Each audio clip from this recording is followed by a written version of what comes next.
एक जमींदार के खूबसूरत घर के सामने एक टूटी फूटी झोंपड़ी थी। जमींदार को बहुत दिनों से वे झोंपड़ी खटक रही थी क्योंकि वह उसके घर की शोभा खराब कर रही थी। फिर उसने एक दिन निश्चय कर ही लिया कि आज इस झोंपड़ी को यहाँ से हटवा के रहूंगा। उस झोंपड़ी में एक बुढ़िया रहती थी अपनी पोती के साथ। उसका वह सिर्फ एकमात्र सहारा थी। जमींदार के कहने पर बुढ़िया बहुत गिड़गिड़ाई कि साहब, हमारा इस झोंपड़ी के अलावा और कोई सहारा नहीं है। ये हमारा घर है, हमारा सब कुछ है। मैं इस छोटी सी जान को लेकर कहाँ दर दर की ठोकरें खाऊंगी। आप हम पर रहम करें। बुढ़िया बहुत गिड़गिड़ाई। जमींदार पर बुढ़िया की बातों का कोई असर नहीं हुआ। उसने बुढ़िया और उसकी पोती को धक्के मारकर वहां से निकलवा दिया। 2-4 दिन बाद जमींदार उस झोंपड़ी को तुड़वाने के लिए मजदूर बुला ही रहा था कि फिर से वह बुढ़िया वहां आ गई। जमींदार को उसे देखकर बहुत गुस्सा आया कि इतना कहने के बाद भी आज ये फिर से आ गई। बुढ़िया ने जमींदार का गुस्सा पहले ही देख लिया और वह हाथ जोड़कर बोली, साहब, गुस्सा मत होइए।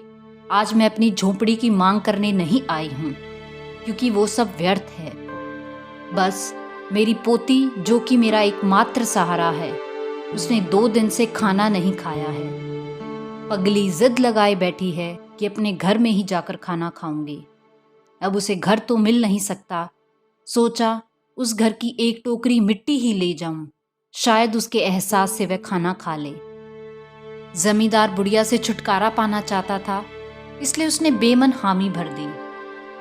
बुढ़िया झोंपड़ी के अंदर गई। उसने टोकरी को मिट्टी से भरा और उठाने के लिए जैसे ही ऊपर किया, उससे टोकरी नहीं उठ पाई क्योंकि टोकरी काफ़ी भारी हो चुकी थी और बुढ़िया बहुत कमज़ोर हो चुकी थी। इसलिए उसने ज़मींदार से आग्रह किया कि उसकी मदद कर दे। ज़मींदार ने मदद के लिए हाथ आगे बढ़ाया, पर उससे वह टोकरी नहीं उठ पाई। उसने बहुत कोशिश की, मगर आखिर में उसने हाथ खड़े कर दिए कि मुझसे टोकरी नहीं उठ पाएगी। इस पर बुढ़िया बोली, साहब, इस झोंपड़ी की एक मिट्टी भर टोकरी आपसे नहीं उठ पाई।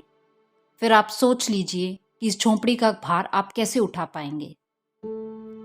बुढ़िया की बात सुनकर जमींदार को एहसास हुआ कि उसने बुढ़िया को इस घर से निकालकर बहुत गलत किया है। उसने उस बुढ़िया और उसकी पोती को वापस झोंपड़ी में रहने के लिए अनुमति दे दी।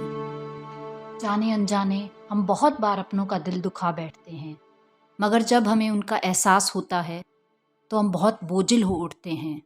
इसलिए हमेशा दूसरों के लिए विनम्रता का भाव रखें, क्योंकि आप भी शायद फिर जमींदार की तरह उस एक टोकरी मिट्टी का भार ना उठा पाएं। Thanks for watching and do like, subscribe, comment and share.